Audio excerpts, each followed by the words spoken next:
Hi, this is a video about the problem I've been having for the last year of my car temperature not staying at 90 degrees. It's been floating between the sort of 70 degree mark for quite a while, and I've gone through various methods to try and resolve this, and I think I may have come to the end of that and solved it. So I just wanted to share this with you. I started off last year with the problem. It was about 6 months after buying the car that I found the problem, and I initially changed the temperature sensor, or what some people call a temperature sender. I changed that. Initially things seemed to be okay, but with the air conditioning on, it seemed to be not.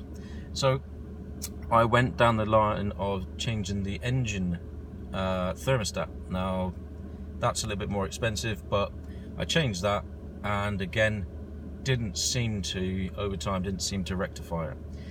So I've now figured, I think I figured the problem out. I read up about the air conditioning and the engine on the Audi. It's with the air conditioning on, it seems to, from what I can read about the air conditioning, it sucks some of the temperature away from the radiator and the engine, which you'd expect it to do its job and do all that. When it's in summer, the temperature obviously will be a lot warmer. When it's in cold, it will affect the temperature of the car engine and the radiator and the air conditioning. So from what I've read, from what I've gathered, I'm no mechanic. I'm just a experimental mechanic, I should say, an amateur mechanic. But I've managed to sort of, I'm an engineer and I try to figure things out. So what I found with this problem then, how I tried to resolve it, is I replaced the temperature sensor with a genuine Audi one.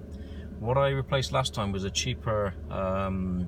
What I found out is that sensor was from a cheaper source, but I've been told that these parts are majority from China. So that's hence the price, which is fine. You know, that's fine for some cars, fine for some. But I think the Audi A8 needs something a bit more genuine. So anyway, I replaced it with a genuine Audi part, which wasn't cheap. It was over 40 something pounds. I think it was about 44 pounds from a local dealer. I put the unit in, which is relatively easy to do. It takes about 2 minutes. There's a clip. Be careful with the clip because it does break. It's right behind the near the turbo unit. Underneath the turbo there is a tube that goes to the turbo that needs to, it's like a Jubilee clip, we call it, at one end and another. Take them both off. The tube comes off, which is then fitted to the filter. I've got a K&M filter on mine. Take that tube off. Underneath there is a sensor, which you'll probably see in one of my other videos. Replaced it with a genuine one. Now initially I didn't get the temperature on the car that I was expecting. I was expecting that genuine unit sensor to fix the problem. Now initially it didn't. So I started to think, right, it's got to be something else. And I'm going around in circles about this problem for the last year.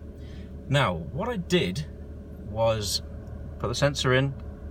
Problem didn't rectify. So what I did was I drove the car around a number of times with the air conditioning off. So air conditioning off, the engine brings the temperature comes up to, as you can see on this video, comes up to 90 degrees. Right. So after 3 or 4 trips, short and long trips, the temperature of the car goes to 90 degrees. At first it didn't, now it does.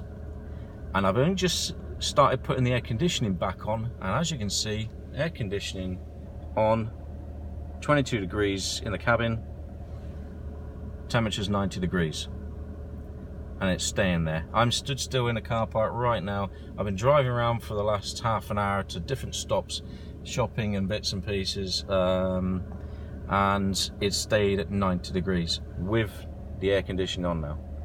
So whether that makes a difference, as I say, I'm just an amateur mechanic, engineer, trying to solve problems. And I think I might be heading down the right route now. So hopefully this helps somebody else. Hopefully it indicates to somebody else, you know, where their problems could be. And that's all I try to do, is just help. If it's helpful, so be it.